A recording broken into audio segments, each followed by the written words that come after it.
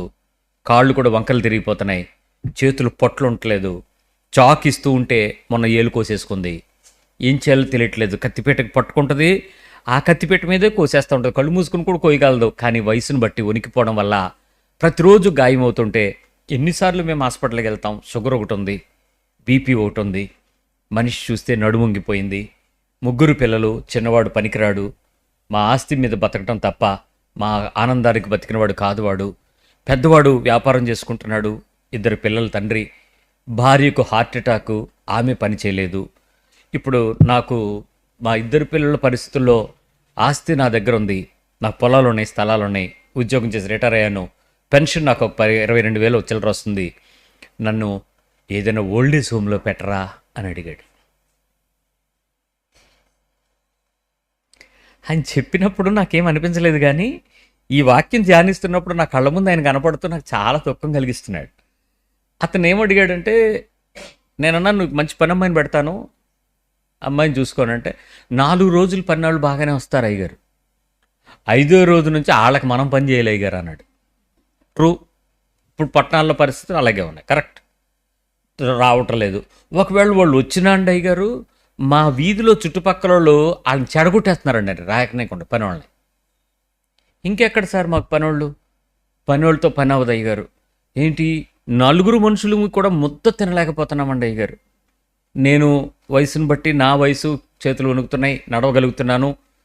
గొడుగు పట్టుకుని మనం వెళ్తూ ఉంటే ఈదురుగాయల కంట ఆ మనిషి వెళ్ళి గోడ గుద్దుకున్నాడంట, గొడుగు పట్టుకుని వెళ్ళిపోయి. ఈ ముసలితో చాదస్తం ఏంటంటేనంటే ఆ సైకిల్ వదలరు, ఆ గొడుగు వదలడు. గాలికి ఎగిరిపోతున్నప్పుడు ఏమవ్వాలా? ప్రాణం ముఖ్యమా, గొడుగు ముఖ్యమా? మహానుభావుడు గొడుగు ముఖ్యం అనుకున్నాడు. అది ఈడ్చుకుని గుద్దింది, ఇక్కడ నుంచి 4 కుట్లు పడ్డాయి. ఏంటండి అంటే ఆయన అంటాడు, అంటే ఏంటో సార్ గొడుగు వెళ్ళిపోతుంది అనుకున్నాను. బాధ అనలేం మనం. అయితే జెన్యూనిటీ, వాళ్ళల్లో ఉండేటువంటి కష్టార్జితాన్ని చూసొచ్చిన వాళ్ళేమో గనుల్లో పనిచేశాడు ఆయన, చాలా కష్టమైనటువంటి కష్టజీవి. ఈరోజు నన్ను ఓల్డేజ్ హోమ్లోకి పెట్టండి అని చెప్పి హైదరాబాద్లో మనవరాలు ఉంటే వెళ్ళి చూసుకుని ఒక 5-6 ఓల్డేజ్ హోమ్లు కనుక్కుని, ఒకవేళ నాకు ఉత్తరోత్తర ఏమైనా జరిగితే ఇక్కడి నుంచి విజయనగరం జిల్లాలో ఉన్నటువంటి నా కొడుకు, చిన్న కొడుకు, పెద్ద కొడుకు కోడలు కానీ వీళ్ళు ఎవరైనా హైదరాబాద్ రావడం కష్టమవుతుందని నాకు విజయవాడ నగరం కానీ విశాఖపట్నంలో కానీ ఎక్కడైనా పెట్టండి అంటే నేను మహేష్ బాబు చెప్పాను. రామటాకీస్లో ఉన్నటువంటి 5 ఓల్డ్ ఏజ్ హోమ్ల అడ్రస్లు తీసుకురమ్మని. ఆ డీటెయిల్స్ పట్టుకొని వచ్చాం. స్టడీ చేస్తున్నాం మేము. ఎవరికైనా ఓల్డ్ ఏజ్ హోమ్లో పెట్టాల్సి వస్తే నన్ను అడిగితే ఎవరిని రికమెండ్ చేయాలి, ఎక్కడ రికమెండ్ చేయాలి? టెంపనీ స్కూల్ దగ్గర ఒక పెద్దది ఉంది, అది ఎక్కడ, దానికి ఎవరికి చెప్పాలి? మధురవాడలో కొన్ని ఉన్నాయి, ఎలా చెప్పాలి? పిఎం పాలెం దగ్గర కొన్ని ఉన్నాయి, గవర్నమెంట్ ఓల్డ్ ఏజ్ హోమ్స్ కొన్ని ఉన్నాయి. ఇవన్నీ మేము ఆలోచిస్తూ తరం మారుతుందా, కాలం మారుతుందా, క్రైస్తవ్యంలో హృదయములు మారుతున్నాయా, ఎందుకు ప్రభు కోరుకున్న మనస్సు మారి రూపాంతరం జరగట్లేదు? వై? ఎవరు తప్పు? ఆయన చెప్పిన జెన్యూన్ రీజన్స్. నా భార్యను బతికించుకుండగా ఆవిడ ఏ రోజు ఈ టైంలో ఆవిడ 4 రోజులు సుఖపడకపోతే ఎట్లా అండి అయ్యగారు? కరెక్ట్. కోడలు చేయలేదు, ఇంకో కోడలు పట్టించుకోదు. సో ఇప్పుడు నేనేం చేయను? మేము తినాలి కదా 4 ముద్దలు. మాకేదైనా సాయం చేయండి. ఆ పెద్ద పాప అదే కోడలు చర్చికి వస్తే పిలిచా, ఏమ్మా ఎలా ఉన్నావు, ఏంటి సంగతి, నీ ఆరోగ్యం ఏంటి, ఏ మందులు వాడుతున్నావు, డాక్టర్ ఎవరు, స్టంట్ వేశారు, ఎలా ఉంది ఇప్పుడు, ఏంటి పరిస్థితి అని అన్నీ చూసి ఆవిడ అన్నాను, ఏంట్రా మరి ఆరోగ్యం అంతా కొంచెం కొవ్వు తక్కువగా ఉండేటువంటి ఆహారం ఇలా తీసుకుంటావని అంటే, ఇంకెళ్ళి పోషించుతున్నావా ఏమని అడగాలని కూడా నాకు మనసులేదు. ఆవిడే పేషెంట్గా ఉండి కనపడుతుంది. సరే అయితే మరి ఎవరు చూస్తున్నారు ఏంటి సంగతి అని అంటే, అప్పుడప్పుడు మా అమ్మ వచ్చి వండి వెళ్తుందండి.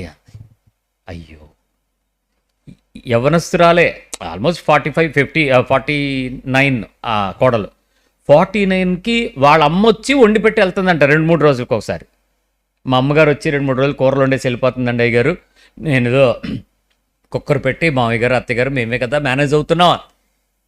ఆ వయసులో ఆళ్ళమ్మ వచ్చి చేయటం న్యాయమేనా? ఇవన్నీ కాలంలో జరిగే మార్పుల్ని మనం ఇది కాదు అని ఎలా చెప్పగలం?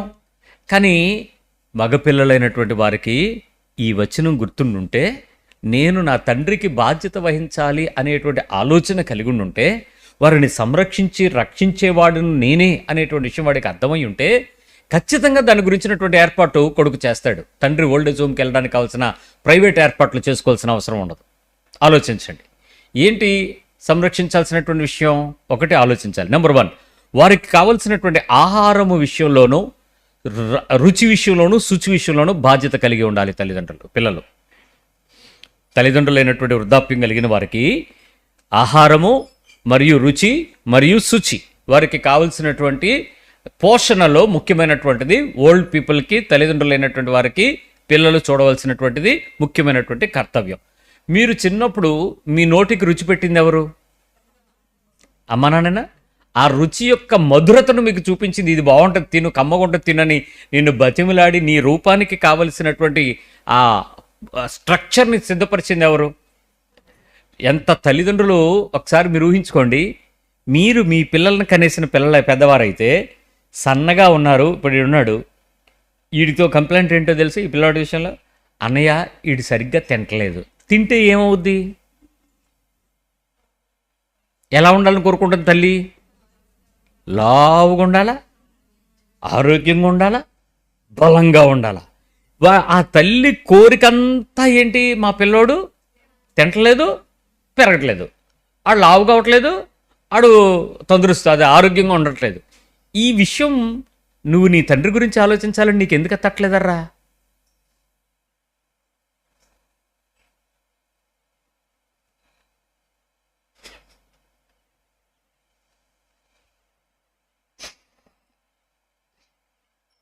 వాళ్ళ ఆరోగ్యం గురించి మనం ఎందుకు ఆలోచించలేదు?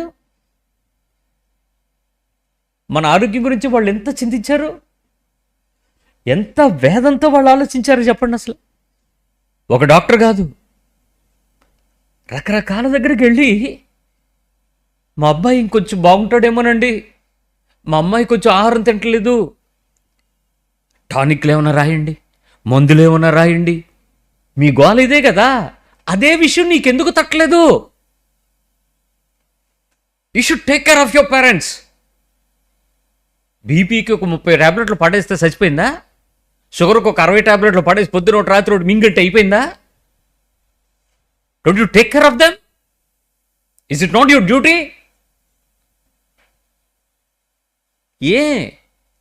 వాళ్ళు నీకు చెప్తేనే నువ్వు హాస్పిటల్ తీసుకెళ్తావా? నీ కొడుకు చెప్తే తీసుకెళ్ళావా? నువ్వు చూసి తీసుకెళ్ళావా? నీ కూతురు చెప్పిందా, నాన్న నాకు ఇక్కడ నొప్పి వచ్చింది అంటేనే తీసుకెళ్ళావా? ఏం కనిపెట్టలే? కాళ్ళు కదపలేనప్పుడు, పరిస్థితి బాగోలేనప్పుడు పరుగులెత్తుకుని చూసుకుని, బిడ్డలను సంకనెత్తుకుని, కార్లు బుక్ చేసుకుని, ట్రైన్లు బుక్ చేసుకుని, అపాయింట్మెంట్లు బుక్ చేసుకుని పరుగులెత్తేవే తండ్రివేను నువ్వు నీ కూతురు గురించి. మరి నిన్ను పెంచిన నీ తల్లిదండ్రుల గురించి నీకేమారా చింతలేదు, ఆలోచన లేదేమీ మీకు? అంటే ఈ న్యూక్లియర్ ఫ్యామిలీస్లో నా వరకు నేను బతికితే చాలు, నేను పోషించబడితే చాలు, వాళ్ళకి అవసరమైతే ఏదో ఇస్తున్నాం కదా అంటే, అరే ఏంటి మీరిచ్చేది?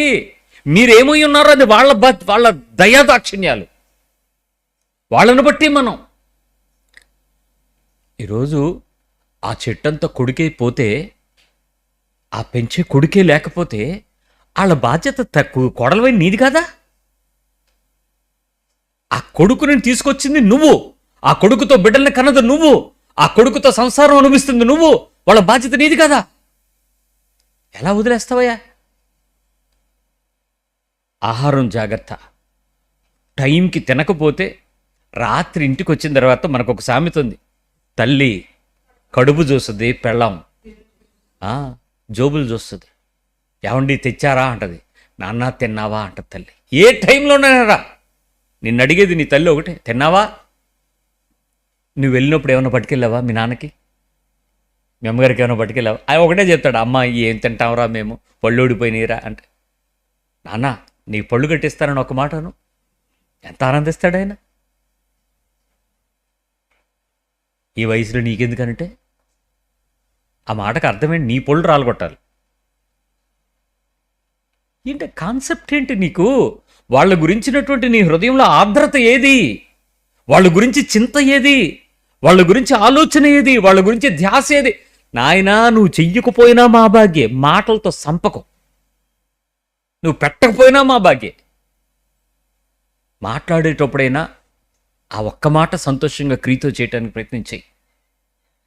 You should take care of the food. వాళ్ళు రాత్రి ఏ టైంలో, నాకు బాగా గుర్తు, ఒకసారి పంతం పట్టి ఏడుపు ఆపుకోలేక తినడం మానేస్తే రాత్రి ఎప్పుడు నిద్ర మెలకు వచ్చిందో లేదు, లేపారేమో తెలియదు, లేపి ఆ సగం నిద్రలో అన్నం పెడుతుంటే సైలెంట్గా తినేసి, బాగా శుభ్రంగా కడుపు నిండా తినేసి ఆ మంచం మీదే నిద్రపోయిన తర్వాత ఒక్కసారి ఊహలోకి వెళ్ళి అనే దాన్ని చూస్తే ఒక మాట మాకు వినపడుతుంది. ఏంటో తెలుసా? ఎంత ఆకలి దాచుకున్నాడో నా కొడుకు, ఎంత ఆకలి దాచుకుందోనమ్మా నా కూతురు, ఇంత అన్నం తింది అన్న మాట నీకు ఎప్పుడు వినపడలేదా? ఏ తల్లి మాట దగ్గర వినపడలేదా? కూతురు వేరు నువ్వు, కొడుకు వేరు నువ్వు వినలేదా? ఇనే పెరిగావు. ఎందుకో తెలుసా? అది తల్లి ధర్మము, తండ్రి ధర్మము. ఇంటికి వచ్చిన వెంటనే ఫస్ట్ నాన్న ఏమడుగుతాడు తెలుసా? పిల్లలందరూ తిన్నారా? ఫస్ట్ డేలో వాళ్ళు ఉన్నారా, వాళ్ళు తిన్నారా? అమ్మ అందరూ తినేశారు, అందరూ నువ్వు ఒక్కడే ఉన్నావు, రా నీకోసం నేను వెయిట్ చేస్తున్నాను. ఈ పదాలు ప్రతి ఇంట్లో విని పెరిగాం. మీరు ఏ ఇంట్లోకి వెళ్తున్నారో ఆ ఇంట్లో వాళ్ళ దగ్గర మీరు ఆ పదాలు వాడుతున్నారా? నాన్న నువ్వు వస్తావని వెయిట్ చేస్తున్నాను, అమ్మా I'm waiting for your food. ఇదిగో రుచి కలిగిన ఆహారం వండండి, వాళ్ళకి పెట్టండి. చిన్నప్పుడు పిల్లల బలం కోసం మీరు ఎంత ఆశపడ్డారో, వారి శరీరం శక్తి కోసం, ఎముకల బలం కోసం ఎంత ఆశపడ్డారో, బాల్యం ప్రతి మనిషిలో 2 సార్లు వస్తుంది. ఒకటి 6 సంవత్సరాల వరకు, 2 60 సంవత్సరాల తర్వాత. Below 6 and after 60 that's a బాల్యం. 66 ఏళ్ళ లోపు పిల్లవాడు నువ్వేం తింటావా అని నీకేసి చూస్తూ ఉంటాడు, నీ వైపే చూస్తూ ఉంటాడు. 60 ఏళ్ల తర్వాత వాళ్ళు నీ కోసం ఏం పెడతారో అని చూడకుండా చూడండారా. మీరేమైనా పెడతాయి తినడానికి చూసే చిన్నపిల్లల వాళ్ళు ఏం పెడతారని మీరు చూస్తే, పెడతారో పెట్టరో అని అడగలేక అన్నీ శరీరానికి వంట పడవర్రా వాళ్ళకి. మిమ్మల్ని పెంచి మిమ్మల్ని మీకోసం సంపాదించి కష్టపడి అలిసిపోయి శరీరాలు అలగొట్టేసుకొని చీకిపోయారా వాళ్ళు. వాళ్ళకి అన్నీ పడవు. కనీసం పడేదైనా రుచిగా, వేడిగా, శుచిగా, శుభ్రంగా, మంచిగా ఒక్క ముద్దు పెడితే వాళ్ళు ఎంత ఆనందిస్తారు. మీరు చేసే పనులు మీ పిల్లల ద్వారా చేయించండి. Teach your grand children to feed them. తినేటప్పుడు అమ్మమ్మకి ఇచ్చిరా, నాన్నమ్మకి పెట్టిరా, తాతయ్యకి కాఫీ ఇచ్చిరా, ఆ తర్వాత నాన్నగారికి ఇవ్వు. పెద్ద ఆయన ఉన్నారు, ముందు ఆయనకి ఇచ్చిరా, ఆ తర్వాత మనం తిందాం. You make a common sense to your people. మీ పిల్లలకి నేర్పించండి కామన్ సెన్స్. 60 ఏళ్ల తర్వాత వాళ్ళు మీరు తినే తిండి కేసం అలా చూస్తూ ఉంటారు. మీ పిల్లలు తినే తిండ్లు పిజ్జాలు బర్గర్లు వాళ్ళకి అక్కర్లే, గంజన్నం తింటారండి వాళ్ళు. ఆ పట్టెడు ముద్ద వేసి 4 మాటలు మూలుగుతుంటే నువ్వు కోడలవా రాక్షసివా, కూతురువా దయ్యానివా, కొడుకువా పిశాచివా, ఏం పదాలవి? వాళ్ళ తిండి తిని ఒళ్ళు పెంచి ఈరోజు జ్ఞానం వచ్చి ఇన్ని పరిస్థితులు తెచ్చుకొని వారితో మనకున్నటువంటి ఆహారం విషయంలో we should give minimum respect to them. వాళ్ళు అభిమానం చంపుకొని కొన్నిసార్లు ఉంటారు తప్ప వాళ్ళకి అదే గనక ఇలా వదిలేశారంటే రోడ్డు మీదకి వెళ్ళి వాళ్ళు తిరిగి అదే ప్రయాసపడి వాళ్ళు బతికేయగలరు. But still they have the respect you. నా పిల్లలు బాధపడతారు. రేపు నేను ఎక్కడికైనా వెళ్ళి చేయి చాచితే ఒక ఇంటి దగ్గర కూర్చుంటే నా కొడుకుకి చెడ్డ పేరు వస్తుంది, నా కూతురికి చెడ్డ పేరు వస్తుంది, నా కోడలు అవమానపరచబడుతుంది, నా పిల్లలు సిగ్గుపరచబడతారని అభిమానానికి తల్లిదండ్రులు దాచుకుని మీరు ఇచ్చినటువంటి ఆ మెట్ల కింద కూర్చుని ఉంటారు, ఆ నూలక మంచాల మీద. చెప్పుకోలేక కాదు, పంచాయతీలకు వెళ్ళి రోడ్ల మీద నిలబడలేక కాదు, మీకున్నంత సంస్కారం వాళ్ళకి ఇంకా ఎక్కువ ఉంది. ఆలోచించు. Give the good food. శుచిగా, రుచిగా, శ్రేష్టమైన విలువైనటువంటి మంచి ఆహారం. నీ పిల్లల బలంకి నువ్వు ఎంత ఆశపడతావో, నీ పిల్లల ఆరోగ్యం కొరకు ఎంత ఇష్టపడతావో, నీవు నీ తల్లిదండ్రుల విషయంలో వాళ్ళ కొరకైనటువంటి మంచి ఆరోగ్యం కోసం మీరు చాలా శుభ్రంగా ఇష్టపడండి. నెంబర్ 2, ఆరోగ్యం కొరకు వారికి ఇష్టమైనటువంటి పనిని చేయటానికి ప్రయత్నించండి. Give the good rehabilitation of health. 60 సంవత్సరాలు దాటిన తర్వాత ప్రభుత్వాలు దయతల్చి ఈరోజు పెన్షన్స్ ఇస్తున్నాయి. వృద్ధాప్య పెన్షన్ ఇస్తుంది. కొంతమందికి జీవితాలకు అది ఆసరా. నిజంగా ఆ ప్రభుత్వాల హృదయాలు దేవుడికి తెరిచినందుకు కృతజ్ఞతలు. ఆ ఆసరానే వాళ్ళు దాంతోనే బతుకుతున్నారు. వాటి ఈ రోజుల్లో ఒక్క అమెజాన్లో మీరు నెల తర్వాత మీరు పెట్టే షాపింగ్ ఖర్చు ఎంత ఒక్కసారి మీ ఫోన్ తీసి ఈ మంత్లో నేను అమెజాన్కి పే చేసిన పేమెంట్స్ ఎంత ఉన్నాయి చూడండి. మీరు ఓటీటీకి చేసిన పేమెంటు, ఫ్లిప్కార్ట్కి ఇచ్చిన పేమెంటు, మింత్రాకి ఇచ్చిన పేమెంటు, మీరు చేసినటువంటి ఈ ఆన్లైన్ షాపింగ్కి ఇచ్చినటువంటి కామర్స్ పెట్టినటువంటి పేమెంట్స్, మీరు పెట్టిన బట్టలకి, చెప్పులకి, ఇంట్లో చెప్పలకి ఎత్తుక్కోండి. మీరు పెట్టినటువంటి పేమెంట్స్ మొత్తం చూస్తే గవర్నమెంట్ ఇచ్చిన పెన్షన్ కన్నా 3 రెట్లు ఎక్కువ ఖర్చు పెట్టింటారు మీరు. అవన్నీ నీడ్ అని అడిగితే మీకు నీడే, కానీ వాళ్ళకి ఆ 30 రోజులకు ఇచ్చే మందులు దానికన్నా తక్కువ అవుతాయరా. అన్ని రోగాలకు రావాల్సిన కారణం ఏంటన్నది ఒకసారి ఊహించారా మీరు? మీరు కాదు, మీరే కదా. మిమ్మల్ని కనడం వల్లే కదా, మిమ్మల్ని ఖర్చు పెట్టడం వల్లే కదా వాళ్ళ ఆశలు తరిగిపోయినాయి. మిమ్మల్ని పెంచడం కోసమే కదా, మీకు కట్టించినటువంటి ఆ ఇల్లు కోసమే కదా వాళ్ళు గడ్డి తిని ఆరోగ్యాన్ని పాడు చేసుకుని మీకు ఇల్లు ఇచ్చారు. వాళ్ళు పొద్దున్నని రాత్రి వెళ్ళి గవర్నమెంట్కి సేవ చేసి వాళ్ళు తీసుకొచ్చిన కొద్ది రూపాయలతోనే పొదుపు చేసే కదా మీకు ఆస్తులు, అంతస్తులు, పెళ్ళిళ్ళు, చదువులు, డిగ్రీలు, డిప్లొమాలు ఏం ఫ్రీగా వచ్చినాయి అనుకున్నారేంటి? మీరందరూ ఏ గ్రేడ్ పిల్లలేనా? చదువుకున్నారు కొన్నిసార్లు గవర్నమెంట్ స్కూల్లో, కాదంటలా. కానీ దాని వెనకైనటువంటి ప్రతి ఖర్చుకి బాధ్యత ఎవరిచ్చారు? మీరు ఏమైనా సంపాదించేశారేంటి? చిన్నప్పుడు వెళ్ళిపోయి పొలంలో పనిచేసేసి వాళ్ళు ఇచ్చిందే కదండి.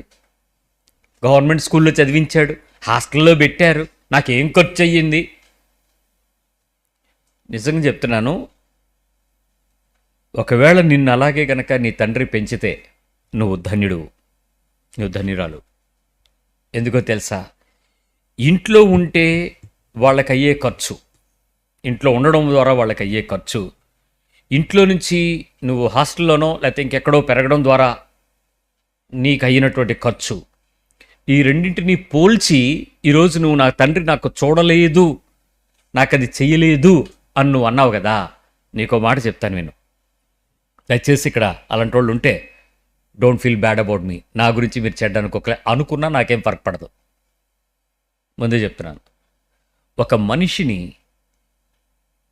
ప్రాథమిక విద్యలో చేసి 1వ తరగతి అని 3.5 సంవత్సరాల తర్వాత గవర్నమెంట్ స్కూల్లో జాయిన్ చేసి 10వ తరగతి తర్వాత అంటే 15 ఏళ్ల వయసులో గవర్నమెంట్ స్కూల్లో నుంచి ఆ పిల్లోడిని బయటికి తీసుకొస్తే ఒక్క మనిషి యొక్క శరీరం మీద ప్రభుత్వం ఖర్చు పెట్టే ఖర్చు ఎంతో తెలుసా మీకు? 10th క్లాస్ వరకు ప్రాథమిక విద్య నుంచి ఆ ఉన్నత విద్య చదివి హై స్కూల్ విద్యలో నుంచి నువ్వు బయటకు వచ్చేంత వరకు హాస్టల్లో ఉండకుండా గవర్నమెంట్ స్కూల్లో నువ్వు వెళ్ళి బయటకు వచ్చేస్తే నీ మీద అయ్యే ఖర్చు ప్రభుత్వానికి సగటున ఆశ్చర్యపోయే లెక్క చెప్తున్నాను వినండి, 14 లక్షలు. 14 lakhs of the investment on a government school, one student. 14 lakhs ప్రభుత్వ తలసరి ఖర్చు. ఉద్యోగస్తుల జీతాలు, విద్యా వ్యవస్థ, ఇన్ఫ్రాస్ట్రక్చరు మొత్తం మీద ప్రభుత్వం పెట్టే ఖర్చు 14 లక్షలకి 15 ఏళ్ళు బయటకు వస్తే అవుతుంది. 15 ఏళ్ళు 14 లక్షలకి నువ్వు హాస్టల్లో ఉంటే దానికి సగం 7 లక్షలు. 15 + 7 ఎన్ని లక్షలైనాయి? నువ్వు మీ అమ్మా నాన్నకు పుట్టకుండా ఉంటే ఎక్కడుండేదానివి చెప్పు రయ్యా. నువ్వు మీ అమ్మా నాన్నకే పుట్టకుండా ఉండుంటే, ఆ నాన్న నిన్ను తీసుకెళ్ళి ఆ బడిలో పెట్టకుండా ఉండుంటే మురికి కాలువలు తీసుకుంటూ ఉండేవాడు ఈ పాటికి, చెత్తగా అయితే ఏరుకుంటా బతుకుతూ ఉండేవాడు ఎక్కడో. నీకొక పేరు ఉండేది, చెత్త నా కొడక అని. నీకు ఇంకొక బిరుదు పెట్టి ఉండేవాడు, దొంగ నా కొడక అని. ఖచ్చితంగా నీకు బతుకులో ఆ సంరక్షించేటువంటి ఆ కాపుదలే నీ తండ్రి నీ తల్లి నీకు ఏర్పాటు చేసి ఉండకపోతే నువ్వు అంటావేమో నా తెలివితేటల వల్ల వచ్చాయి, నా మెరిట్. నీ బుర్రలో గుజ్జు మీ అయ్యిది. తెలివితేటల గురించి మాట్లాడతాడు ఒక్కొక్కడు. ఎక్కడి నుంచి వచ్చింది నీ మెదడు? నీ తల్లిది. ఆ రక్తంలో ఉన్నటువంటి ఆ జ్ఞానం ఎక్కడి నుంచి వచ్చింది? మీ అమ్మా నాన్నగారి జీన్స్ అవి. గౌరవించడానికి వెతుక్కోవాల్సిన కారణాలు పోయి విమర్శించడానికి మాట్లాడతారా? ఏం సంస్కారం నీది? బైబిల్ ఎంత హెచ్చరికగా చెప్పింది ఆ విషయం. ఈరోజు పిల్లోడు ఒక్కొక్కడు వచ్చి నన్ను చదివించలేవాడు. ఏంటి నిన్ను చదివించాలి? ఎందుకు నిన్ను చదివించాలి? ఆ చదువు వలన వచ్చేటువంటి సంస్కారం నీలో కనపడితే నిన్ను చదివించడం తప్పలేదు. సంస్కారం రాకుండా నీ చదువుతో సర్టిఫికెట్లతో నువ్వు రేపు పొద్దున్న ఏదో ఎవడ కోసమయ్యా అదంతా? The basic senses you should respect your parents. That's a command, you have to obey. దాటేసి నువ్వు ఏదో చెప్పేస్తారంటే నువ్వు ఏం చేసినా ఉపయోగం లేదు అసలు. పిల్లలు వచ్చి మాట్లాడుతూ ఉంటే, ఆ భార్య వచ్చి చెప్తా ఉంటే నేను వెనక్కి వెళ్ళి చూస్తూ ఉంటాను, నేను మీకు గౌరవం ఇవ్వాలా వద్దా అని. మా అమ్మగారి గురించి, మా అత్తగారి గురించి వాళ్ళు మాట్లాడే మాటలు వింటున్నప్పుడు మీకు నేను ఆలివనలా కనబడతాను. నేను మీకు ఒక పాస్టర్గా కనబడతాను. ఒక సహోదరుడిగా మీ ముందు మీ మాటలు వింటూ నాకు చాలా ఆనందం కలిగిస్తుంటుంది. మీరు చెప్పేటువంటి బాధలు వింటాం, మీకోసం ప్రార్థన చేయటం నాకు చాలా ఆనందమే. కానీ రాత్రి అంతా దేవుని దగ్గర ఏడుస్తాను, ప్రభువా వీళ్ళు అన్యాయస్తులు, దేవుని రాజ్యానికి రారు వీళ్ళు. ఆ తల్లిని చూడలేనటువంటి ఆ కోడలు ఇది దేవుని కొరకు ఏం బతుకుతుంది, దేవుని ఏం తెలుసుకుంది, యేసు ప్రభుతో వాళ్ళ అనుభవం ఏంటి, రక్షణ ఏంటి? దేవుని ఎరగని జనులుగా ఉండి వీళ్ళు నన్ను ఎరిగి నా దగ్గరకు వచ్చి సోది చెప్తున్నారు వీళ్ళు. వీడు వెళ్ళదు. ఎందుకంటే ఆ ప్రేమచర్య, ఆ ప్రేమ లేని చర్య చేస్తూ ఉంది. ప్రభా ఈమెను క్షమించి. మీరు చెప్పినట్లో ఆ ముసలోళ్ళ గురించి, మీ గురించి కన్నా నాకు ఆ ముసలోళ్ళ మీద భారం ఎక్కువ. అదెందుకో దుఃఖం కలిగిస్తూ ఉంటుంది నాకు. ఆ విషయం ఆలోచించండి. మనమేమై ఉన్నామో వాళ్ళ ఆరోగ్య విషయంలో చాలా జాగ్రత్తలు తీసుకోవాల్సిన వారు. మనం please take care of them. నేను ఒక రిటైర్మెంట్ ఫంక్షన్కి వెళ్ళాను. ఆ రిటైర్మెంట్ ఫంక్షన్లో ఆ పిల్లలు అమెరికాలో ఉద్యోగం చేస్తున్నాడు వాడు బాబుగాడు, పాప కూడా యూకేలో ఉంటుంది. వాళ్ళు నాన్నగారు రిటైర్మెంట్ ఫంక్షన్కి వచ్చారు. ఈ సమ్ సెరికల్చర్ డిపార్ట్మెంట్లో ఒక చిన్న ఉద్యోగిగా రిటైర్ అయ్యాడు ఆయన. స్మాల్ అంటే ఇక్కడ మీరు చూడండి, సూపరింటెండెంట్గా రిటైర్ అయితే ఒకలాగా ఉంటుంది, క్లాస్ 4 ఎంప్లాయీ రిటైర్ అయితే ఒకలాగా ఉంటుంది, ఏదో ప్యూను క్లర్క్ అన్నట్టు. బట్ ఆయన ఎలాగో పెంచాడు, పిల్లలు పెద్దోళ్ళు అయ్యారు, ప్రయోజకులు అయ్యారు, చదువుకున్నారు, చక్కగా వాళ్ళు దేశాల్లో సెటిల్ అయ్యారు. So settle down. వాళ్ళు వచ్చారు రిటైర్మెంట్ ఫంక్షన్కి. రిటైర్మెంట్ ఫంక్షన్ ఎక్కడ అనుకున్నారు? జిల్లా పరిషత్ హాల్లో. అక్కడ వాళ్ళు డిపార్ట్మెంట్ తరఫున వాళ్ళు పెట్టుకున్నారు. వాళ్ళకి యూనియన్ ఉంటాయి కదా ఆఫీసులు, దానిలో పెట్టారు. వాళ్ళ సర్వీస్ వాళ్ళందరూ వచ్చారు, వాళ్ళ పెద్దవాళ్ళందరూ కూడా ఉన్నారు. నన్ను కూడా పిలిచారు, అన్న మీరు ఉండాలి ఖచ్చితంగా అని. పిల్లడు అక్కడి నుంచే నన్ను మానిటర్ చేస్తూ వస్తున్నాడు. అంటే నాన్న గురించి ఒక 4 మాటలు మీరు చెప్పాలన్నా ప్లీజ్ అన్నారు. సరే చెప్తాను తప్పకుండాను, రిటైర్మెంట్ అంటే ఏంటో మీకు చాలామందికి తెలియదు, అదేంటో నేను చెప్తానులే అని చెప్పి వెళ్ళాను. వెళ్ళి నేను క్రిస్టియన్ కాబట్టి క్రైస్తవ పద్ధతులే మాట్లాడతాం, సెక్యులర్ పదాలు ఏం మాట్లాడతాం, ఒకవేళ నా మాటలు ఉంటే నేను ఇలా కూడా ఉంటాయి కాబట్టి వెళ్ళాను. నా టైం నాకు ఇచ్చారు. సో ఆ రిటైర్మెంట్ ఫంక్షన్లో చాలా చక్కగా జరిగింది. చాలా పెద్ద మాటలు చెప్పారు వాళ్ళందరూ. ఆయన గురించి సూపరింటెండెంట్స్, ఎగ్జిక్యూటివ్ డైరెక్టర్ వచ్చారు. ఆయన చాలా మంచి సాక్ష్యం చెప్పారు అతను వర్కింగ్ గురించి, అతని నేచర్ గురించి. కొడుకు వాళ్ళ నాన్నగారికి ఒక గిఫ్ట్ తీసుకొచ్చాడు అమెరికా నుండి. జనరల్గా రిటైర్మెంట్ ఫంక్షన్లో వచ్చేది ఏంటో తెలుసా? వాచీలు, ఉంగరాలు, ఇంకేముంటాయి, మేముంటోలు, శాలువాలు, ఈ మామూలుగా ఉంటాయి. ఆ పిల్లోడు తీసుకొచ్చిన గిఫ్ట్ ఏంటో అనేది చూడాలంటే నాకు కూడా కుతూహలంగా ఉంది. సూట్ కేసు ఇప్పలేడు, లేబుల్స్ తీసుకొచ్చి this is my dad's gift from America with my hard earn money అని చెప్పాడు. నా కష్టార్జితంతో తెచ్చిన నా తండ్రి బహుమతి, నా తండ్రి కొరకు అని ఒక సూట్ కేసు, ఇది మా అమ్మగారి కొరకు అని ఒక సూట్ కేసు, 2 సూట్ కేసులు తెచ్చాడు. మరీ పెద్దవేం కాదు, మరీ చిన్నవేం కాదు, మోడరేట్గా ఉన్నాయి. ఆ 2 సూట్ కేసులు నేను అడిగానండి ఏంట్రా అని అడిగితే సర్ప్రైజ్ అన్నాడు. కుతూహలం పెట్టి ఓపెన్ చేయనంత వరకు ఒకలాగా ఉంటుంది, అది మనకే అంతే. సరే ఇంకేమన్నా సర్ప్రైజ్ అన్నాడు. కొడుకు తండ్రికి ముచ్చట, రేపు పొద్దున్న చెప్పకుండా ఉండలే మనకి, ఊరుకున్నాను. 2వ రోజు వెళ్ళాను. కొన్ని ఆపుకోలేమర్రా, ఏదో తెలుసుకుందామని వెళ్ళాను. వెళ్ళి ఏంటండి మీకు నిన్న బాబుగాడి తీసుకొచ్చింది ఏంటి అని అడిగితే, రండి అన్న చూపించాలి మీకు అని చెప్పి బెడ్ మీద ఓపెన్ చేసి పెట్టాడు. షేవింగ్ రేజర్ దగ్గర నుంచి, టంగ్ క్లీనర్ దగ్గర నుంచి, అండర్వేర్స్ వరకు, సాక్సుల దగ్గర నుంచి, అతని నాన్నగారి యొక్క శరీరానికి ఏమి అవసరం ఉంటుందో, ఆ రిటైర్మెంట్ తర్వాత ఆయన ఆఫీస్కి వెళ్ళి వచ్చినప్పుడు ఏ పరిస్థితుల్లో అయితే చూశాడో కొడుకు, అన్నీ మార్చేశాడండి. Toothbrush, toothpaste, tongue cleaner, shaving razor, shaving cream, shaving foam, తర్వాత దువ్వెన, అసలు ఒకటి కాదండి. వాడు ఎంత పర్టికులర్గా నాన్నగారిని అబ్జర్వ్ చేశాడో చిన్నప్పటి నుంచి, వాడు అవన్నీ గుర్తుపెట్టుకుని నాన్నకి నేను ఎప్పుడైనా ఇస్తే మంచిది ఇవ్వాలనుకున్నాడంట. అమెరికాలో కొనుక్కొని ఆ సూట్ కేసు పట్టుకొని వచ్చాడు. పట్టుకొని వచ్చి అవన్నీ నాన్న అక్కడ పెట్టి, ఇవన్నీ ఇప్పుడు నాకు ఎందుకురా అని అడిగితే ఆడేం చేశాడు తెలుసా అండి? గబగబా బాత్రూంలోకి వెళ్ళి పావల బ్లేడు ఇట్లా పెట్టుకుని కిందకు పెట్టుకునే స్క్రూ తిప్పుకునేటువంటి రేజర్ ఉండేది.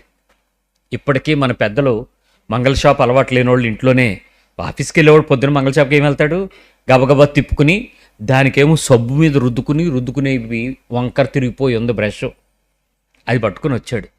పట్టుకుని వచ్చి, డాడీ ఈరోజు వరకు నీ జీవితంలో దీన్నే కదా వాడావు, ఈరోజు నుంచి జిల్లెట్ కంపెనీలో ఈ 3 బ్లేడ్ రేజరు నీ ఒంటికి తెగకుండా ఈజీగా ఉంటుంది నాన్న, ఎలా కావాలంటే అలా తిప్పుకోవచ్చు డాడీ నీకు, ఇదిగో నువ్వు రుద్దుకోవద్దు, దీన్ని ఇలా రుద్దితే నొరగ వస్తుంది నాన్న అని మొదలుపెట్టాడండి. అటు తెచ్చిన సబ్బుల దగ్గర నుంచి, ఒంటికి రాసుకునేటువంటి క్రీముల వరకు, సాక్సుల దగ్గర నుంచి, అతని డాడీకి కావాల్సినటువంటి ఎక్విప్మెంట్ అంతా, వాళ్ళ మమ్మీకి కావాల్సిన ఎక్విప్మెంట్ అంతా తీసుకొచ్చి ఇస్తూ ఉంటే అది చూసి అనిపించింది, పిల్లలు తల్లిదండ్రుల పట్ల దేశం దాటితే కానీ బుద్ధి రాదేమో, కొంతమందికి దేశం దాటినా రాదు. ఏమనాలరా వీళ్ళని? చాలా దుఃఖంతో చెప్తున్నాను ఈ వాక్యం.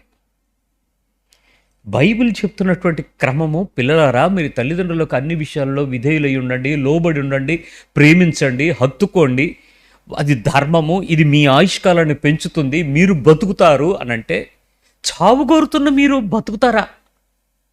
వాళ్ళ అనారోగ్యాలను బట్టి శపిస్తున్న మీరు ఇంకెంతకాలం బతుకుతున్నావు అని అడిగే కూతురు బతుకుద్దా? కోడలు నువ్వు బతకాలా? సంస్కారమా? పరిస్థితిని బట్టి ఆలోచించండి. ఈ రోజుకి వాళ్ళకి ఆరోగ్యం విషయంలో you should take care of it. ఆ పిల్లోడు అన్నీ వాళ్ళ అమ్మగారికి తీసుకొచ్చిన వస్తువులు చూస్తే రియల్లీ అమేజ్డ్. అవన్నీ అక్కడ పెట్టి వాడు అన్నాడు, అన్న మీరు ఇవి చూడటానికి వస్తారని నేను అనుకోలేదు, కానీ మీరు వచ్చారంటే మాత్రం సంథింగ్ ఈజ్ దేర్ అన్నాడు. ఇప్పుడు వాళ్ళ నాన్నగారితో చెప్పాను, అయ్యా ఉదయం నువ్వు అలవాటుగా లేచిపోయి నీ టిఫిన్ బాక్సు క్యారేజ్ కోసం మీ డైనింగ్ టేబుల్ దగ్గరికి వెళ్ళి నుంచుని ఉంటావు కదా అని అంటే, అన్న పొద్దున అలాగే అయింది అన్నాడు. 60 ఏళ్ళు ఒక మున్సిపాలిటీ ఎద్దు చెత్త ఎత్తితే 61వ సంవత్సరం బతికుంటే అది తిన్నగా రోడ్డు మీదకి వెళ్ళి ఏం చేస్తా పని? ఈయన అంతే, ఎద్దే. అయ్యా, మిమ్మల్ని పోషించిన మీ పెద్దలైన ఎద్దులను బతికించండి, కాటికి అంగడికి అమ్మకండి. వాళ్ళ నడుములు జారిపోయాయి, వాళ్ళ మెడలు వంగిపోయాయి, వాళ్ళ భుజములు సాగిపోయాయి. ఇప్పటికైనా వాళ్ళ చేతులు ఉడిగిపోయి మీ వైపు చేయి చాచకుండానే బతుకుతున్నారంటే, ప్రభుత్వం నుంచి వాళ్ళకు వచ్చిన గ్రాడ్యుటీ కావచ్చు, ఆ పెన్షన్ డబ్బులు కావచ్చు, లేక వస్తున్నటువంటి ఆ మంత్లీ ఏదైనా ఆ కొద్దిపాటి రిటర్న్స్ ఏమైనా ఉంటే వాటి మీద పీడించు తినకండి ఆ పిల్లలు.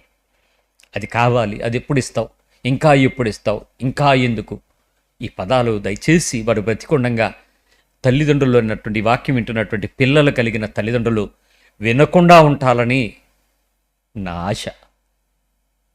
మూడోది, వాళ్ళ వస్త్రం విషయంలో తక్కువ చేయకండి. వాళ్ళ బట్టల్ని ఎప్పుడు కూడా తక్కువగా ఉండేలాగా చూడకండి. మంచి ఒంటిని కప్పుకోవడానికి వస్త్రం చాలని మీరు పిల్లలైనటువంటి మీరు కట్టుకునేటువంటి వస్త్రాల కోసం వాళ్ళ బడ్జెట్లు తగ్గించుకుని మీకు ఇస్తారు బట్టలు.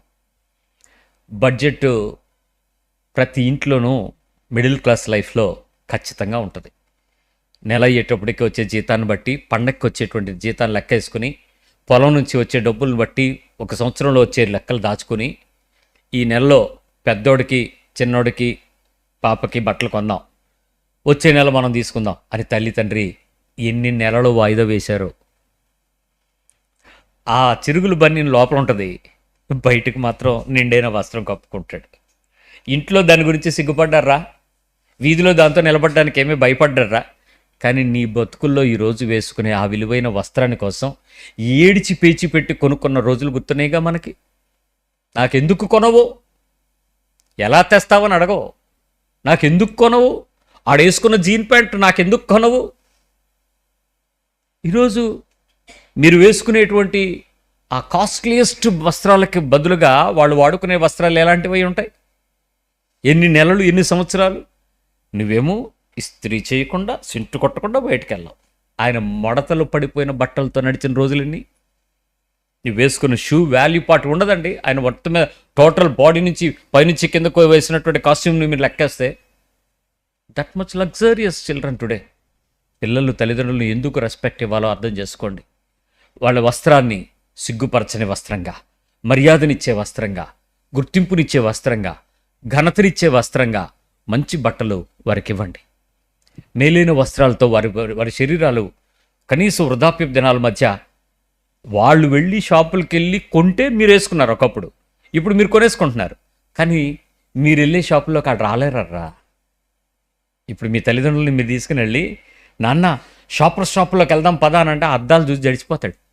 ఈ దీనిలోకి వెళ్తే బిల్లు వాసిపోద్దురా, మేము బొమ్మనా బ్రదర్స్ ఉండేది, చందనా బ్రదర్స్ ఉండేది, అవి ఎక్కడా అని అడిగితే ఇంకెక్కడ.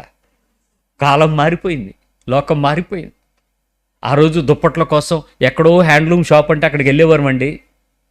ఈరోజు ఆన్లైన్. ఎంత ఖర్చు, ఎంత సులువుగా, ప్రాణం పోకుండా, డబ్బులు తెలియకుండా చక్కని కట్ అయిపోతున్నాయి, అంతే ఇచ్చేస్తున్నాం.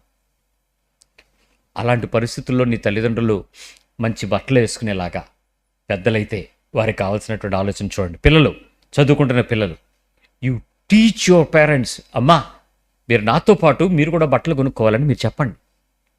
మనందరం కలిసి కొనుక్కుందాం, కావాల్సినట్లే కొనుక్కుందాం. నాకు అదే కొనాలని లేదు మమ్మీ, నాకు ఏది కావాలో మీకు తెలుసు.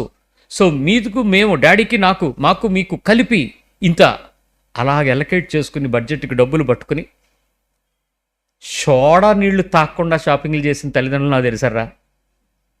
₹10 సోడా వస్తుంది ఆ రోజుల్లో. ₹10 సోడా కూడా తీసుకోకుండా ఆర్టీసీ బస్సుల మీద ఆటోలు ఎక్కకుండా ప్రయాణాలు చేసి ఎక్కడెక్కడి నుంచో పల్లెటూరు నుంచి పట్టణంలోకి వచ్చి ఆ బట్టలన్నీ కొని ఆ బ్యాగులకి కవర్ కోసం దెబ్బలాడిన తల్లిదండ్రులను ఎరుగుతుంది నేను. అడిచ్చే చందనా బ్రదర్స్ కవర్ కోసం ఆ కర్రల షాపింగ్ బ్యాగులు ఉండేవి, కర్రలు ఉంటాయి వాటి కోసం ఎందుకు ఇవ్వవో అని గొడవలు. సరే అడిగాను, ఎందుకు దీని గురించి ఇంత గొడవ అడుగుతుంది అని అడిగితే, బజారు చేసుకోవటానికి ఇంట్లో నుంచి ఎప్పుడైనా ఎక్కడికైనా ఏదైనా సామాన్లు పట్టుకెళ్ళాలంటే ఈ కవర్ ఉపయోగపడుతుంది, మనం ఇన్ని డబ్బులు పోసి కొన్నాం కదా అని. ఎన్ని డబ్బులు? మీది మొత్తం కలిపితే 3,000 ఉండదు. అంటే ఈ రోజుల్లో 3,000, ఆ రోజుల్లో 3,000 ఇంటంతటికి బడ్జెట్. ఒక నెల జీతం కొంతమందికి తెలుసా? Whole maintenance of the family. టవళ్ళు కొనాలి, దుప్పట్లు కొనాలా, బట్టలు కొనాలా, ముసలోళ్ళు ఉంటారు వాళ్ళకి పెట్టడానికి, మళ్ళీ చూపడానికి పెట్టడానికి వాళ్ళకి కొనాలా, ఎవడన్నా చుట్టం వచ్చేస్తే మళ్ళీ ఆడికి సపరేట్గా ఒకటి పెట్టుకోవడానికి ఇంట్లో పెట్టుకోవాలా. ఇదంతా సంవత్సరాలు ఒక్కసారే. మరి ఈరోజు మీ జీతాలు చూస్తే 4 అంకెలు 5 అంకెలు దాటిపోయాయి కదర్రా. నొప్పా? ఓ మంచి వస్త్రాలు వాళ్ళు కొంటాను నొప్పా? ఐదోది, యూ షుడ్ థింక్ అబౌట్ వాళ్ళ విశ్రాంతి, రెస్ట్ కొరకు ఆలోచన చేయండి.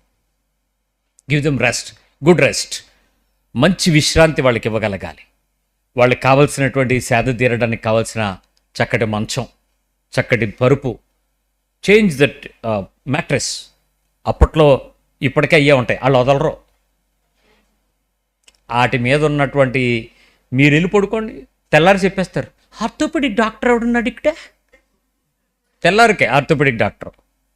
ఎందుకు? నీకు డాక్టర్ పేరు తెలిసిపోయింది. మరి ఇన్ని రోజులు ఆనోలక మంచం మీద పడుకున్నారు వాళ్ళు, అలాగే ఉన్నారు వాళ్ళు.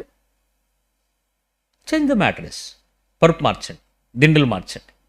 కాలం మారింది, ఆ బొంతలు మార్చండి, ఆ నొలక మంచం మార్చండి, దాన్ని చక్కటి పద్ధతులు ఏర్పాటు చేయండి. Give them good rest. చక్కగా విశ్రాంతి తీసుకోండి. ఫ్యాన్ తిరుగుతుందో లేదో చూడండి, అవసరమైతే ఏసీ బిగించండి. మీతో పాటేగా వాళ్ళ వల్ల కదా మీరు. సో వయసు పెరిగే కొద్దీ వాళ్ళకి కావాల్సినటువంటి విషయాల్లో మనం ఏం చేయగలమా ఆ కంఫర్ట్ ఇవ్వడానికి వాళ్ళకి ప్రయత్నించండి. Give them privacy. మీరు ఎన్ని ప్రైవసీలు ఇవ్వండి. ఆ ఇసన్ కర్ర, ఆ వాల్ కుర్సీ, అక్కడే కూర్చుంటాడు ఆ ముసలాడు. ఏంటడి ఇల్లంటడి లోపలికి వద్దులేరా, ఫ్యాను సరిపోలే, చలివేస్తుందిరా, ఉట్టిదే సుఖపడ్డం తెలియక బండమారిపోయింది ఒళ్ళు. Give them good rest. చక్కటి అవకాశం ఇవ్వండి.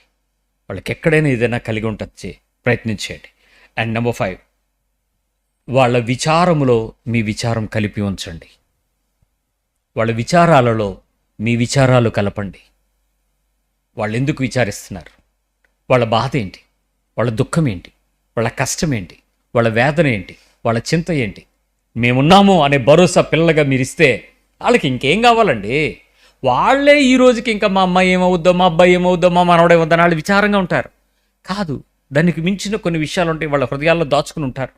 అమ్మా ఈ విషయం పెద్దోడికి చెప్పుకో, ఈ విషయం పాపకు తెలియనివ్వకు, కోడల్ని అడక్కు అని దాచుకుంటారు వాళ్ళ హృదయాలలో. Take part of the life. వాళ్ళ గుండెని చీల్చండి, వాళ్ళ హృదయం లోపలికి స్థానం తీసుకోండి. అప్పుడు వాళ్ళ దుఃఖం ఏంటో మీకు అర్థమవుతుంది. వేధించేవాళ్ళు, చికాకు పెట్టేవాళ్ళు, పిల్లల విషయంలో కూడా కనికరం లేకుండా చేసే కొంతమంది దుర్మార్గులకు ఈ వాక్యం మినహాయింపు.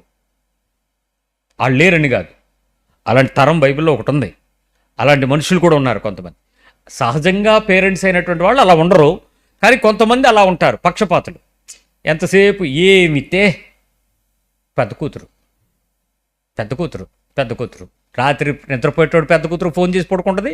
తెల్లారు లేసి ఎలాగోనా ఉండి చచ్చిపోద్ది. రాత్రి తెల్లారికి చచ్చిపోతే అటు నుంచి ఫోన్ వస్తుంది, నువ్వెందుకు చేయాలి? ఉంటాడు కొడుకో దోచి దాచి పెట్టేయడమే.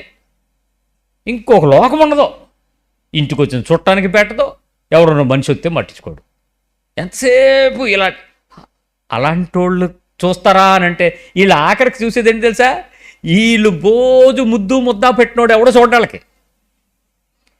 ఏమీ పెట్టినోళ్ళు అసహించుకొని చేదరించుకున్న వాళ్ళు దిక్కు అవుతారు. అయినా వీళ్ళ దగ్గర తినేస్తారు, మళ్ళీ ఎంతసేపు వాళ్ళ కోసం చూస్తుంటారు.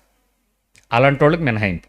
అలాగని చూడొద్దని కాదండి, వాళ్ళు చూస్తే మీరు చూడడం ధర్మం కాదు, వాళ్ళు చూడనప్పుడు మనం చూడగలగటం నీతి. అది ధర్మం అంటే అండి. వాళ్ళ విచారాల్లో మన విచారము ఎప్పుడు కూడా కలిగి ఉండేలా చూడండి. Speak to them, talk to them, ask them. అడగండి, మాట్లాడండి, చెప్పండి. ఏంటి మీరు ఎందుకు ఇలా ఉన్నారు, ఏంటి పరిస్థితి, ఎందుకు ఇట్లా మాట్లాడుతున్నారు, ఎందుకు ఇట్లా బాధపడుతున్నారు, ఎందుకు ఇలాంటి పదం వాడారు, ఇందాక అలా అన్నారు అత్తయ్య, దాని గురించి ఏంటి మీకు? ఏం పర్వాలేదు, మేము చూసుకుంటాం, మేము ఉన్నాం కదా, మీరెందుకు దాని గురించి ఆలోచిస్తారు? నథింగ్. ఆ భరోసా ఒక కోడలో, ఒక కొడుకో, ఒక అల్లుడో ఇస్తే ఆ తండ్రికి తల్లికి ఇంకేం కావాలరా? మీకు చెప్పకుండా వాళ్ళు దాస్తారు. కనుక్కోవటం మీ ధర్మం. వాళ్ళ విషయాలను కనుక్కోవటం మీ ధర్మం. అది మర్మం కాదు, ధర్మం. మనకెందుకులే, అడిగితే మన మీద పడిపోద్ది. నీ మీద పడిపోద్ది అని అనుకుంటే నేను చెప్తాను, ఈరోజు నువ్వు తప్పించుకో, రెండింతలు పడిపోద్ది నీ మీద. ఒకడు ఉన్నాడండి అన్యాయం లేనోడు, ఆయన పేరు దేవుడు. చూస్తూ ఉంటాడు అనుకున్నావా? ఏది విత్తితే కోస్తావు, విత్తకపోతే గడ్డి తింటావు. ఎండుగడ్డి, పచ్చిగడ్డి కాదు, ఎండుగడ్డి తింటావు. విత్తు, కనీసం ఏదో ఒకటి వస్తుంది. ఏది విత్తకుండా నువ్వు అలా దిక్కులు చూస్తానంటే ఎంత రావడి రా రా అంటే ఇమ్ము ఇమ్ము అనే జలగలా తయారవుతావు నువ్వును. ఏ జలగనైనా పెంచుకుంటాడు ఎవడైనా? చంపేస్తాడు దాన్ని కనపడగానే. జాగ్రత్త, నిన్ను అంతే. ఆరోది, వారి వివరములలో మీరు లక్ష్యం కలిగి ఉండండి. Explanations. What ever your parent is having some explanations. వాళ్ళు చాలా వివరంగా ఉంటారు. వాళ్ళ దగ్గర కొన్ని వివరాలు ఉంటాయి, విషయాలు ఉంటాయి, అంశాలు ఉంటాయి. ముఖ్యమైన విషయాలపై వారికి కాస్త అవగాహన, జ్ఞానము, పట్టు ఉంటాయి. You should consult them. వారి వివరాలన్నీ మీరు తెలుసుకోవటం, వాళ్ళ వివరాలలో మీరు బాధ్యత కలిగి ఉండడం, వారి గురించినటువంటి వివరం విషయంలో మీరు ధైర్యంగా ఉండగలగడం నేర్చుకోవాలి. ఏమంటే ఇక్కడ నేను మిమ్మల్ని అడుగుతాను, ఇక్కడ గ్రాండ్ పేరెంట్స్ ఉండేవాళ్ళు ఎవరు ఉన్నారా? వాళ్ళ తల్లిదండ్రులు బతుకున్న వాళ్ళు ఎవరు ఉన్నారా? వాళ్ళ గురించి అన్నీ మీకు తెలుసా? Then you are the sinners. మీరు పాపులు. వాళ్ళ వివరాలు మీకు తెలియకపోవటం పాపం. ఆస్తి వివరాలు మీకు తెలుస్తాయిలేండి. ఆధార్ కార్డు నొక్కితే వచ్చేస్తుంది కదా, తెచ్చేస్తారు. దుర్మార్గులు మీరు, దుష్టులు. బైబిల్ చెప్తుంది పేరు, నేను చెప్పలేదు. వాళ్ళ దగ్గర ఉండొద్దని కూడా చెప్తుంది మాకు. దుష్టుల దగ్గర ఉండొచ్చా? ఆస్తి కోరుకునేవాడు ఏమంటారు? దుష్టులు అనరా?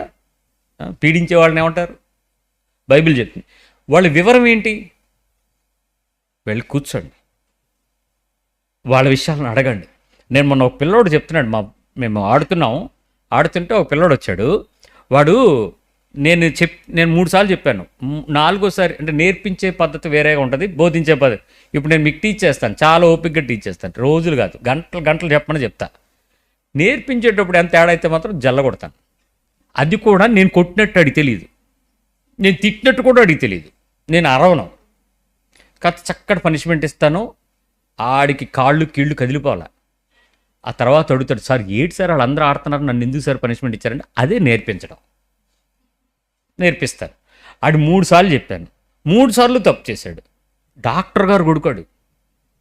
వాళ్ళ నాన్న డాక్టరు, వాళ్ళ అమ్మ డాక్టరు, వాళ్ళ పెదనాన్న డాక్టరు, వాళ్ళ పెద్దమ్మ డాక్టరు, వాళ్ళ తాత డాక్టరు, వాళ్ళ అమ్మమ్మ డాక్టరు. అందరూ డాక్టర్లే, పెద్ద పెద్ద డాక్టర్లు. విశాఖపట్నంలో ఎన్ఆర్ఐ హాస్పిటల్లో సగం ఆ వాటా వాళ్ళది. ఆడి మనవడికి ఇస్తే ఎలాగుంటుంది ట్రీట్మెంట్?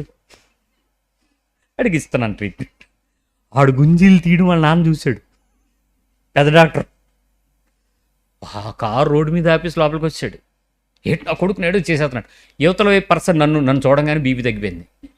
గుమ్మం బయట ఉండిపోయాడు. తర్వాత 2 ఇళ్ళు అన్నాడు. ఆ పిల్లోడు చెప్పాను, ఏంటి సంగతి?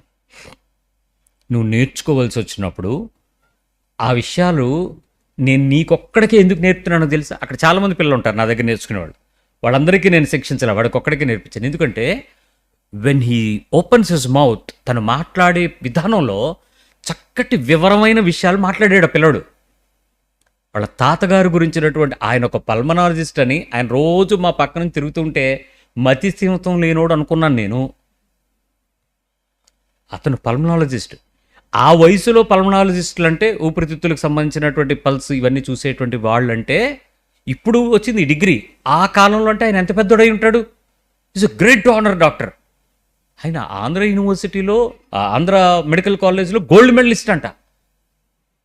ఈడు అలాంటి ఈరోజు తిరుగుతుంటే నేను ఒకసారి లిఫ్ట్లో కూడా ఆయన ఇబ్బంది పెడుతూ ఉంటే నేనే అన్నాను, గట్టిగా కూడా మాట్లాడి ఆయన్ని ఇలా రండి నేను తీసుకెళ్తానని చెప్పేసి బలవంతంగా ఆయన పట్టుకుని వదలట్లేదు. భయం వచ్చినట్టుంది ఆ వయసులో. ఆ డాక్టర్ గారు నాకు తెలియదు, ఆయన బలవంతంగా నేనే లిఫ్ట్లో దింపేసి మిగిలిన పంపించి మళ్ళీ వేరే లిఫ్ట్ ఎక్కించి తీసుకొచ్చి దింపాను నేను. అంత చేసినోడిని ఒక్కసారి అతను వివరం అంతా మాట్లాడుతుంటే పిల్లోడి వివరం చూసి ఈడి మాటల్లో, వాడి మాట తీరులో నేర్చుకోగలిగిన గుణం ఉంది, కానీ లోబడన వల్లనే శరీరం ఉంది. ఆ గుణానికి నేను శిక్షించడానికి శరీరాన్ని శిక్షించాను. ఆ తర్వాత వాళ్ళ నాన్నగారు వచ్చాక ఈడెళ్ళి చెప్పాడట, సార్ నన్ను అన్న బ్రదర్ అంటాడు, బ్రదర్ నన్ను ఇలాగా ఇచ్చారు డాడీ అని అంటే, నేను చూశాను లోపలికి వచ్చాను, ఈ సార్ కాబట్టి నేను వెళ్ళిపోయి, లేకపోతే గొడవ వేసుకుందాం అనుకున్నాను. ఎందుకు అని అంటే వీడు ఎక్స్ప్లెయిన్ చేశాడు. ఆ ఎక్స్ప్లెనేషన్ విధానం వాడు నేర్చుకునే గుణాన్ని చూపించింది. అంటే వాడి మాట వివరము, మాట తీరు, వాడికి నేర్చుకునే గుణం ఉందా లేదా అనేది మనకు అర్థమవుతుంది. మీ పిల్లలతో మీరు 10 నిమిషాలు మాట్లాడితే మీ పిల్లలు ఎలాంటి వాళ్ళు మీరు చెప్తారో లేదు నాకు తెలియదు, కానీ నా దగ్గరకు వచ్చి 5 నిమిషాలు మాట్లాడించండి, ఆడు ఎలాంటి వాడో చెప్తాను నేను, ఎలాంటి పిల్లైనా చెప్తాను. కారణం ఏంటంటే వాళ్ళు నేర్చుకునే లోబడగలిగే ఆ వివరమైన స్వభావాన్ని వారి మాటల్లో నుంచి వ్యక్తపరిచేటప్పుడే బయటపడతాయి. మిగిలిన విషయాలు ఏం కాదు. మీకు ఆ మాటలు ఏంటంటే ఆడు సినిమా మాటలు మాట్లాడితే మీకు ఆనందం, పిచ్చి మాటలు కాదు, వాడి వివరం ఏంటి అది వాళ్ళ దగ్గర నుంచి వస్తుంది. వీడు వాళ్ళతో గడిపాడు అనుకోండి, పెద్దలతో, వివరమైన మాటలు పిల్లలకు వస్తాయి. చూసుకోండి, అందుకే పిల్లలకి పెద్దవాళ్ళతో పాటు అనుబంధంగా సంబంధంగా పిల్లల్ని పెద్దల దగ్గర పెంచాలి. అలాగని వాళ్ళ పెంపకంలో వదిలేయకూడదు, వీళ్ళు ఆయాలు అయిపోతారు. ఈ ముసలోళ్ళ పేరెంట్ల దగ్గర మీరు పిల్లల్ని వదిలేసి మీరు ఉద్యోగం వ్యాపారం అని తిరిగారు అనుకోండి, మీ పిల్లలకు ముసలం బుద్ధులు వచ్చేస్తాయి. ఈ యంగ్ తరానికి తగ్గట్టు ఆలోచించారు. ఎందుకంటే ముసలి చేర్చేస్తుంది, అలా కాదమ్మా ఇలాగమ్మా అని ఆ ముసలి శుద్ధులు నేర్పుతారు, పిల్లలు పాడవుతారు. అలా కాదు, వాళ్ళతో ఉండి వాళ్ళ వివరమును వారు అర్థం చేసుకునే స్థాయికి సిద్ధపరచాలి. లాస్ట్గా ఏంటంటే వాళ్ళ వారసత్వానికి మనము ప్రతీకలుగా మార్చాలి. వృద్ధులతో మనకుండేటువంటిది వారి యొక్క రక్షణ, అంటే వారి వారసత్వాన్ని మనం కాపాడాలి. వారి ఇన్హెరిటెన్స్, వారి వారసత్వాన్ని మనం కాపాడేటువంటి వ్యక్తులుగా మనం వారితో పాటు ప్రవర్తించాలి. వాళ్ళకి అర్థం అవ్వాలి. ఇప్పుడు అర్థమైందా?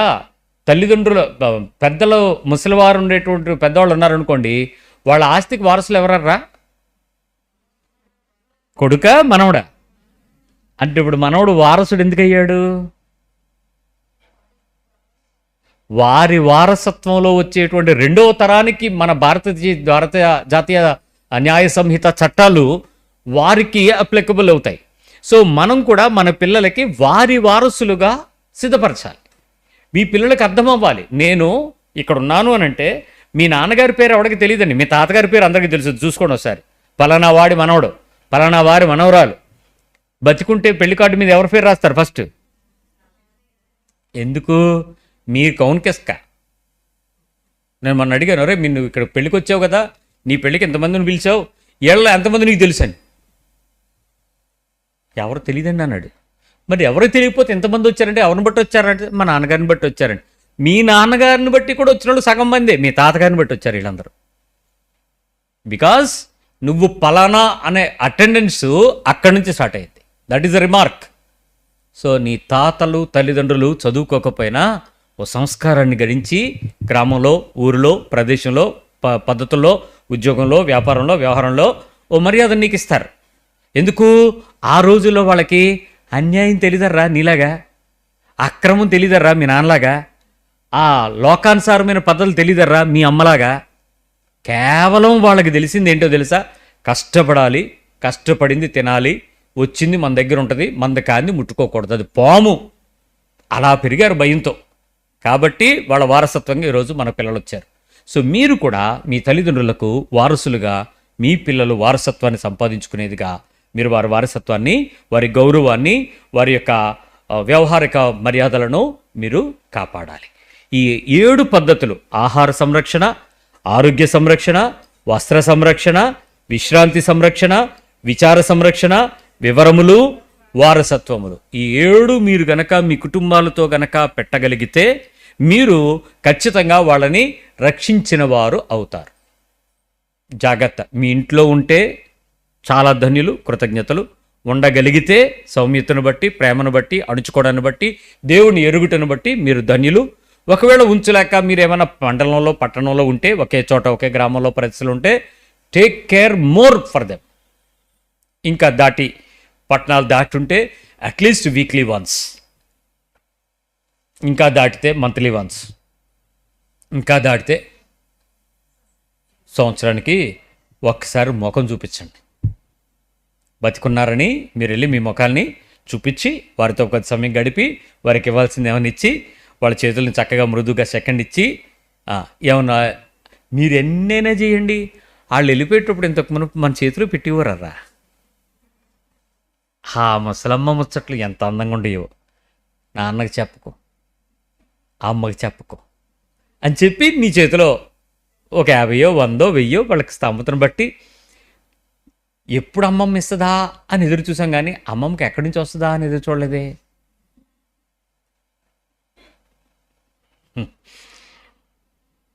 వాళ్ళ ప్రేమ మీ మీద ఉండిపోద్ది. డబ్బుని వాళ్ళు లక్ష్య పెట్టరు, మిమ్మల్ని లక్ష్య పెడతారు. ఈరోజు వాళ్ళ శరీరాన్ని తెచ్చుకున్న మనం, వాళ్ళ ఆరోగ్య ఆహార్యాలను తెచ్చుకున్న మనం, వాళ్ళ బంధుత్వాన్ని అనుభవిస్తున్న మనం, వాళ్ళ ఆస్తిని వారసత్వాన్ని అనుభవిస్తున్న మనం, వాళ్ళని మనల్ని అనుభవించేలాగా బతుకుదాం. దే షుడ్ ఎంజాయ్ అస్.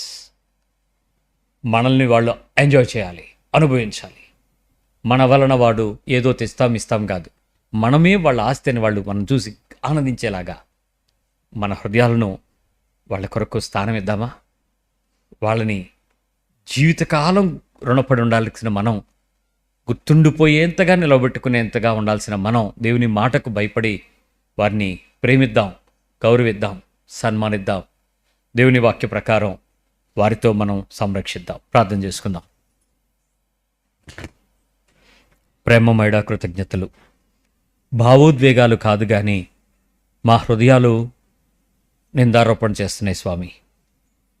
కొన్నిసార్లు వారి మాటలు మాకు అభ్యంతరంగాను, వారి చేష్టలు మాకు ఇబ్బందికరంగాను, వారి యొక్క హృదయంలో నుంచి వచ్చే కొన్ని బాధలు అభ్యంతరకరంగాను ఉండడాన్ని బట్టి మేము నీ మాటను పట్టించుకోలేకపోతున్నాం. మాకు ఎంత ఎక్కువ తెలుసు యేసు ప్రభు అనేటువంటి విషయం కేవలం మేము మా కుటుంబాలను దేవునికి ఇష్టమైన రీతిగా బ్రతికే చూపించే ఆ మాదిరిలోనే మేము కనపరచగలమని మాకు అర్థమైంది. కాబట్టి ఇక మీదట మా పరిస్థితులు ఎలాంటివైనప్పటికీ బాబు, నీ మాటను మేము వ్యతిరేకించకుండా జీవించటం, నీ మాట కొరకు మేము ఆశగా లోబడి బ్రతకటం, నీ మాటలోనే మేము జీవమును వెతుక్కొని క్రీస్తుని సంపూర్ణులుగా సిద్ధపరచటం మాకు నేర్పించండి. చాలా బాధ్యత కలిగి ఉన్నటువంటి తల్లిదండ్రులే ఈరోజు మమ్మల్ని ఇలా ఉంచారు. చాలా పరిస్థితుల్లో పోరాడినటువంటి తల్లిదండ్రులు కూడా పిల్లల్ని పాడు చేయరు. ఈరోజు మేము బతుకున్నాము. మేము మర్యాదగాను ప్రేమగాను నీ వాక్యమునకు లోబడుతూ ఆ సన్మానించేటువంటి పరిస్థితులకు తగ్గట్టుగా జీవించినట్లు మమ్మల్ని సిద్ధపరచమని, ఆ పరిపూర్ణతలో మమ్మల్ని నింపమని, ఏ విషయాల్లో మేము లోపం కలిగి ఉన్నామో మమ్మల్ని సరిచేసి వారిని సంరక్షించే జ్ఞానంతో నడిపించమని నీ పరిపూర్ణతకు అప్పగిస్తూ యేసు పరిశుద్ధ నామములో ప్రార్థిస్తున్నాం తండ్రి. ఆమేన్. తండ్రి అయిన దేవుని ప్రేమ, కుమారుడైన క్రీస్తు కృప, పరిశుద్ధాత్మని యొక్క అన్యోన్య సహవాసం నీ ముందు తలలు వంచిన నీ బిడ్డలకు సదాకాలము తోడయుండి సంపూర్ణులుగా స్థిరపరచునుగాక. ఆమేన్. అందరికీ వందనాలండి. ఆఖరిగా ఒక మాట చెప్పాలి. ఈ మాట ఆన్లైన్లోనూ వీక్షిస్తున్నటువంటి నా మాటలు వింటున్న అందరికీ కూడా చెప్తున్నాను. 2 వారాల నుంచి ఒక సహోదరుడు నాతో ఒక విషయాన్ని చెప్తున్నాడు. ఈ వారం అయిపోద్దా అని. ఏమని అడిగాను. అడిగితే ఇంకా సరిపోద్దన్నా, టాపిక్ సరిపోద్ది అని చెప్తున్నాడు. నువ్వు సరిపోద్దని చెప్పడం కాదు, నాకు సరిపోయింది అనిపించాలి. బోధకుడు నేను, నువ్వు నాకు బోధకుడు కాదు. ఏంటి నీ సంగతి, సమస్య ఏంటి అని అడిగాను. ఏం లేదన్నా, పేరెంట్స్ని సన్మానించడం అదే కదా, దాని నెక్స్ట్ వర్డ్కి వెళ్ళిపోండి మీరు అని 2 వారాల నుంచి. ఈరోజు నేను నీతో చెప్తున్నాను, ఇంకో 5 వారాలు కూడా అవుతాం. మానే, చర్చికి రావడం మానే, వాక్యం వినడం మానే, ఈ మాట నాకు నచ్చదు అనుకుంటే మానే, తీర్పులోకి వచ్చి దేవుని దగ్గర లెక్క పెట్టాల్సింది, చెప్పాల్సింది నువ్వే. ఇంకా 5 వారాలు కూడా అవ్వుద్దో లేదో కూడా చెప్పలేను. ఈ మాట చాలా లోతైనది. 10 ఆజ్ఞల్ని నేను స్టడీ చేస్తే ఈ ఒక్క ఆజ్ఞ గురించి 100 పేజీలు పుస్తకం రాసుకున్నాను నేను. 100 పేజీలు. ఇంకా ఆ కొన్ని పేజీలు ఉంచమన్నాడు ఆయన. It's not a small issue. ఈరోజు నేను ఆ విషయాల గురించి ఆన్లైన్లోనూ బుక్ స్టోర్స్లో వాళ్ళతో కూడా మాట్లాడాను. నేను ఆయనతో అడిగాను, నేను సార్ దీనికి సంబంధించిన బుక్స్ ఏమైనా ఉన్నాయనంటే ఏముంటాయి సార్, అది సింపుల్ కమాండ్ కాదు. That is the only command with the only life. బతకాలనుకుంటే నీకు ఇది ఉంది అని చెప్పింది అది ఒకటే కమాండ్ అండి అని అంటే, ఏమో సార్ అన్నాడు. ఈ ఒక్క మెసేజ్ విషయంలో దేవుడు ఎంతో తీవ్రంగా ఆలోచిస్తున్నాడు ఆఖరి రోజుల్లో. కాబట్టి ఆఖరి రోజుల గురించి ఉన్నటువంటి వర్తమానంలో నీకు నొప్పవచ్చేమో, దేవుడు బాధపడాడు. కాబట్టి వందనాలు.